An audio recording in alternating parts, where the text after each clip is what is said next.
Corona महामारी के चलते 11 महीनों तक बंद रहने के बाद छत्तीसगढ़ के स्कूल दोबारा खुले तो सही, लेकिन खुलते ही नई चिंताएं सामने आ गई हैं। राजनांदगांव, अंबिकापुर और सूरजपुर में स्कूल के टीचर, कर्मचारी और छात्रों के कोरोना पॉजिटिव मिलने के बाद एक बड़ी चिंता ये खड़ी हो गई है कि स्कूल खुला रहने दिया जाए या फिर से बंद कर दिया जाए। ताजा हालात को लेकर विपक्ष ने जहां राज्य सरकार की अधूरी तैयारी को लेकर हमला बोला है, तो वहीं सरकार इसे छात्र हित में लिया गया फैसला बता रही है।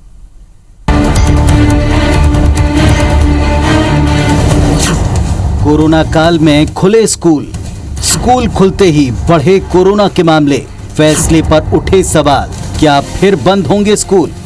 छत्तीसगढ़ में स्कूल खुलते ही कोरोना के नए मामलों ने हाहाकार मचा दिया है। एक के बाद एक कई शहरों में स्कूल में बच्चे, शिक्षक और स्टाफ कोरोना पॉजिटिव पाए जा रहे हैं, जिसे लेकर हड़कंप मचा है।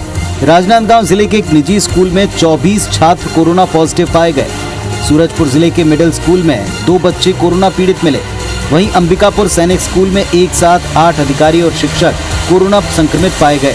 इसके बाद प्रशासन अलर्ट मोड में है। जिस तरह प्रदेश के स्कूल खुलने के बाद संक्रमण के केस बढ़ते दिख रहे हैं, इसे लेकर डॉक्टर अब कहीं अधिक सतर्कता की बात कहते हैं। जो वहाँ का स्टाफ है, कर्मचारी हैं, कुछ टीचर्स हैं, कुछ अन्य कर्मचारी हैं, उनको पॉजिटिव निकले हैं। टोटल अभी तक 8 लोगों को पॉजिटिव निकला।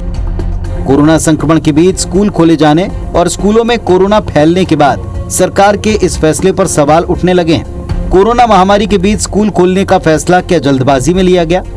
कोरोना के खतरे से कैसे निपटेंगे स्कूल? संक्रमण बढ़ा तो क्या है बी प्लान?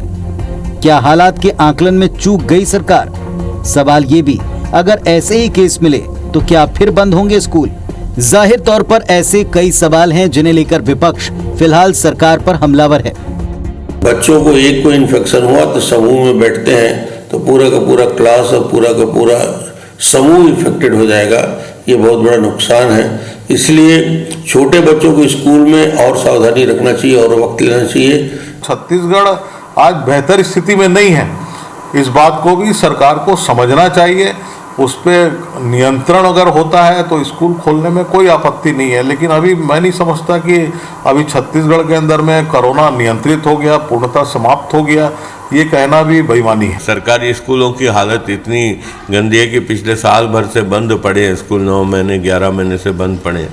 तो साफ सफाई रंग रोगन करने के बाद ही स्कूल खोला जाना चाहिए था। बाहर दिन में कम से कम 2 बार उसका सैनिटाइजर होना चाहिए। हालांकि प्रदेश के स्वास्थ्य मंत्री टी.एस. सिंहदेव विपक्ष के इन आरोपों को सही नहीं मानते। उनका तर्क है कि सतर्कता के साथ पढ़ाई भी जरूरी है।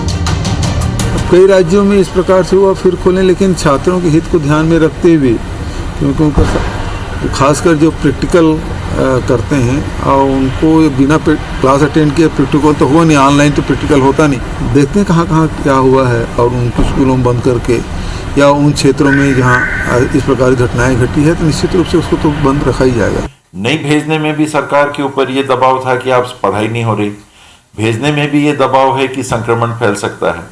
तो इस बीच में बच्चों के पढ़ाई के हित को देखते हुए ये स्कूल खोले गए थे। एहतियात के अलावा इस परिस्थिति में भी कोई दूसरा विकल्प नहीं। जाहिर राज्य सरकार ने कोरोना की तमाम गाइडलाइंस के साथ 9वीं से 12वीं कक्षा तक के छात्रों को स्कूल आने का आदेश जारी किया। राजनांदगांव, अंबिकापुर, सूरजपुर के स्कूल में कोरोना के केस सामने आने के बाद IBC 24 टीम ने राजधानी रायपुर के अलग अलग स्कूलों का जायजा लिया। क्लासरूम में बच्चे तो दिखे, लेकिन सभी के चेहरे पर चिंता साफ साफ नजर आई।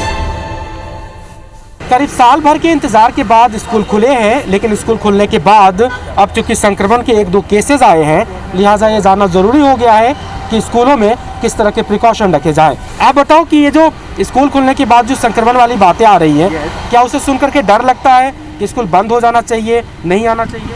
स्कूल तो बंद होना नहीं चाहिए, बल्कि ना ये जो पालन है उसको रेगुलर रख के सैनिटाइजर देना, चेकिंग करना, 1 डिस्टेंस रहना, सोशल डिस्टेंस वो रहना चाहिए। बस स्कूल नहीं बंद होना चाहिए, क्योंकि अभी 10th के बोर्ड है, एग्जामिनेशन, उस कारण। आप कैसे बच्चों को संभाल रही हैं, कैसे निर्देश दे रही हैं और कोरोना प्रोटोकॉल्स का फॉलो हो, ये कैसे इंश्योर कर रही हैं? सर, हम कोरोना को देखते हुए हम पूरे ध्यान दे रहे हैं। जैसे ही बच्चे एंटर करते बच्चे, तो हमको पहले उनके सैनिटाइजर कर लेते हैं और ऑक्सीमीटर की सहायता से उनका टेम्परेचर नोट कर लेते हैं। यदि थोड़ा भी बच्चा यदि सर्दी खांसी हो, उनको एंट्री करने नहीं देते और बिना मास्क के भी बच्चों को हम एंट्री करने नहीं देते। हम अभी मौजूद हैं राजधानी के दानी स्कूल में और देखने आए हैं कि किस तरह से कोरोना के बाद जो स्कूल खुले उसमें प्रोटोकॉल्स का फॉलो किस तरह से किया जा रहा है और किस तरह से क्लासें अरेंज की जा रही है। तस्वीरों में देखिए एक बेहतर व्यवस्था ज़रूर दिख रही है, क्योंकि सोशल डिस्टेंस फॉलो करते हुए और पर्याप्त इन्होंने स्पेस दी है टेबल के बीच में, जिसके चलते लग रहा है कि जो डिस्टेंस के साथ बच्चों को बिठाने का सिस्टम है वो बहुत अच्छे से फॉलो किया जा रहा है। बच्चे भी समझते हैं, लेकिन कभी कभी कोई चूक हो जाती है। श्योर करे कि ये चूक ना हो और जो सिलसिला 11 महीनों के बाद शुरू हुआ एक तरह से फिर से पढ़ाई शुरू करने का स्कूलों में, वो टूटे ना, इस बात की चिंता सभी करते हैं। कैमरा पर्सन मुकेश के साथ राजेश राज, IBC 24 रायपुर।